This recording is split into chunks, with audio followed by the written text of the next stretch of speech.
Well, Shep309, you saw correct. I can see some people freaking out about the all-fall comment from White. That head coach, Stephanie White. Stephanie White just made a surprising decision. She wants Caitlin Clark to play off the ball. That means Clark won't be handling it as much. Some fans think this is a terrible idea, while others are curious.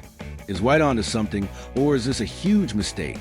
Stephanie White has broken her silence and definitely got the fans feeling a type of way after this recent interview she just did moments ago. Yep, you heard that right. White wants Clark to play a different role. This could change how the entire Fever offense works. Fans are already debating if it's a smart move or not.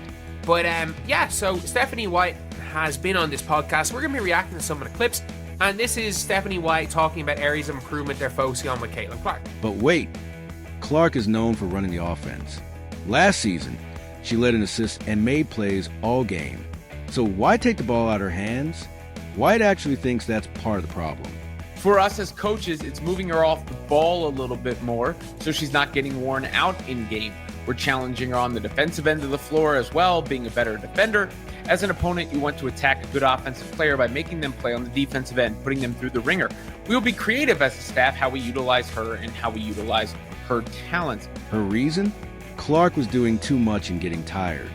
White believes if Clark doesn't have to handle the ball every possession, she'll have more energy and be even better. This damn interview. Now, I'm hoping Stephanie White didn't just elaborate the whole scheme and what she will be running for the 2025 season. Hopefully, she just, talking like it's a figure of speech. But it was some very concerning things she said in this interview, man. One being running a Connecticut-style offense with Caitlin Clark playing off the ball. It sounds crazy, right? But White has a strategy. Remember that tough loss to the Connecticut Sun? Clark barely had the ball, while Kelsey Mitchell ran the offense. Fans are confused, but maybe White was testing this new approach. I think the next step is efficiency, right? Like not so many turnovers, higher field goal percentages. She knows what's coming.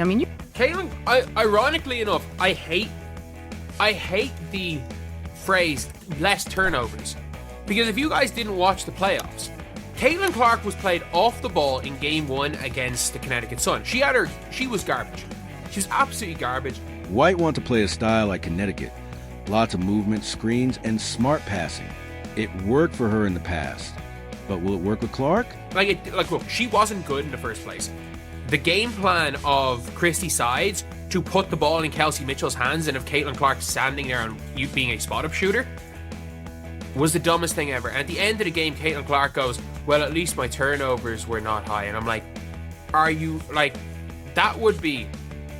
that's like the dumbest logic in the world, where it's like, yeah, obviously if your high volume point guard has the ball in her hands, less her turnovers are going to be down. She believes Clark will actually become more dangerous this way. Instead of fighting through defenders all the time, she'll have more open shots and won't be as exhausted. Stephanie White's like, we need to focus on getting the turnover number down. It's like, no, you need to focus on getting turnover rate down. The turnover number doesn't matter. Her turnover rate wasn't good, by the way. Her turnover number was historically bad because she had a historically high ball, amount of passes she was given. Amount of time she had the ball in her hand. And towards the end of the year, her live ball turnovers went down very low. This could also cut down on turnovers and boost her scoring. White sees Clark as more than just a passer. She wants to turn her into a top scorer. Wait a minute. Last I checked, Caitlin Clark was one of the assist leaders in the WNBA. Triple-double getting machine. And you want her to play off the ball. What? You basically want to run the same style of offense that Christy Sides tried to run in the first half of the season, which was a complete disaster. Then she come in, reshape everything, give the ball back to Caitlin, and now all of a sudden we start winning. But let's be honest, this is risky. Changing how a star player plays? That's like telling Steph Curry to stop shooting threes. It could go really well or really bad. And then you also have to take into account dead ball turnovers and which type of turnovers are more costly. Obviously people are talking about turnovers, but a turnover that is you trying to throw a pass that if it had gone through as a guaranteed bucket leading to a half-court offense for them is very different than getting stripped at the halfway line for an open layup. And what if it doesn't work? Fans won't be happy, and people will start questioning White's decisions. This could make or break the Fever season. I hate the but turnovers number because there is context to turnovers. That's not saying Caitlin Clark didn't turn the ball over a bit too much, especially early in the year.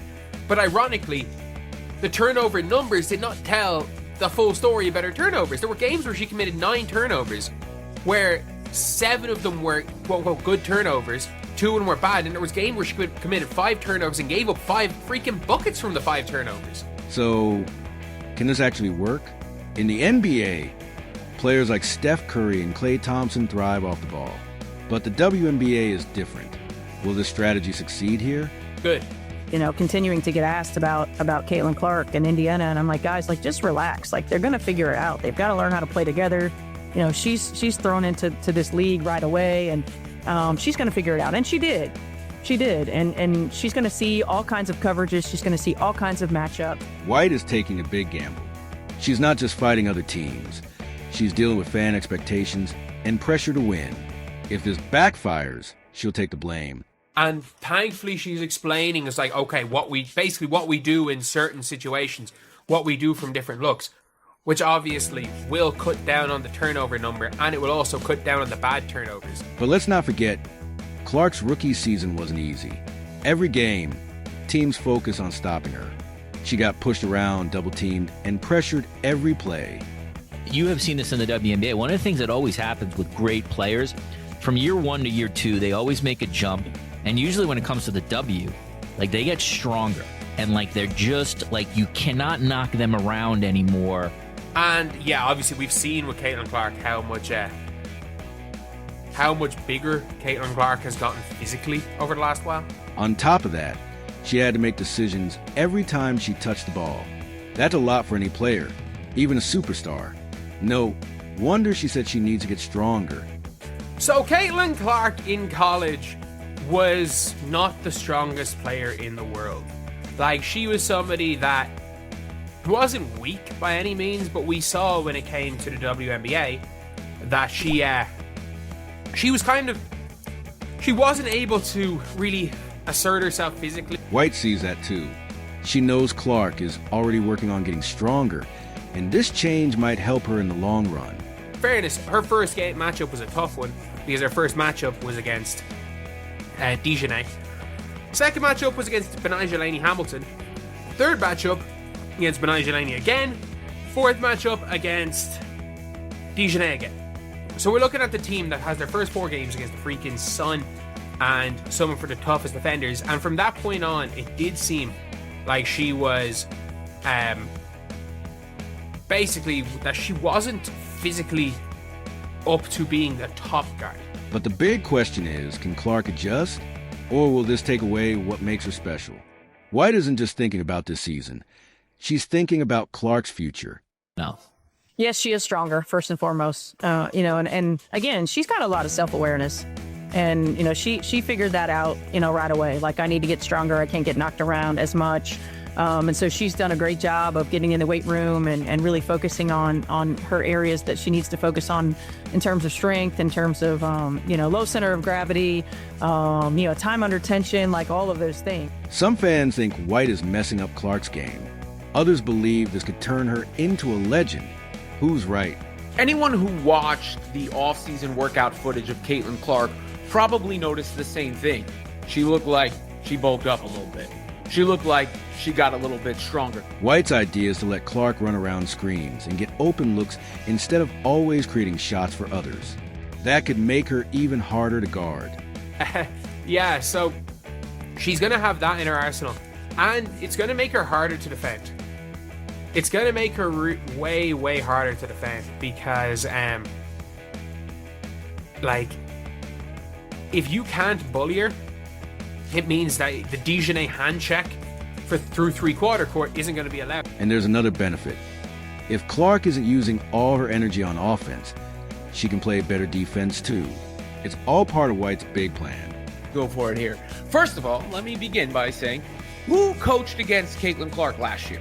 Not only in her first WNBA game, but in the playoffs. Was it Stephanie White?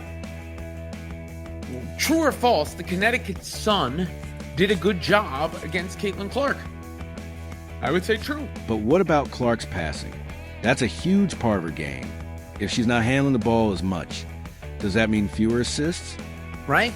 So you are talking about the coach who studied, game planned, and went against Caitlin Clark. Do you think she knows what she's talking about or no? White isn't just thinking about Clark. She's thinking about the whole team.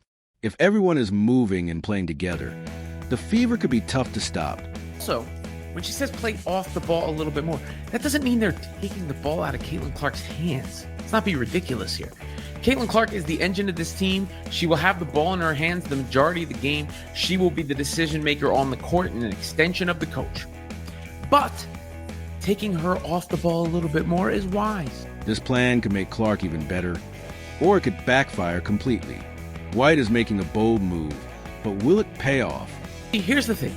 You have to give the defense different looks. You give them the same one every single time, they're going to know what to prepare for. You know, you can't just run pick and roll the entire game. You can't just give Caitlin Clark the ball and say go the entire game. I mean, you can. It'll work to a degree. But when you play the better teams and when you go through a long season, you're going to want some versatility. And you're going to want to not to run her into the ground. White is confident. She thinks the Fever can be a championship team, but they'll have to figure this out fast. Now, the big question, is White a genius or making a huge mistake? The Fever's first game will be the real test. This season just got a whole lot more interesting.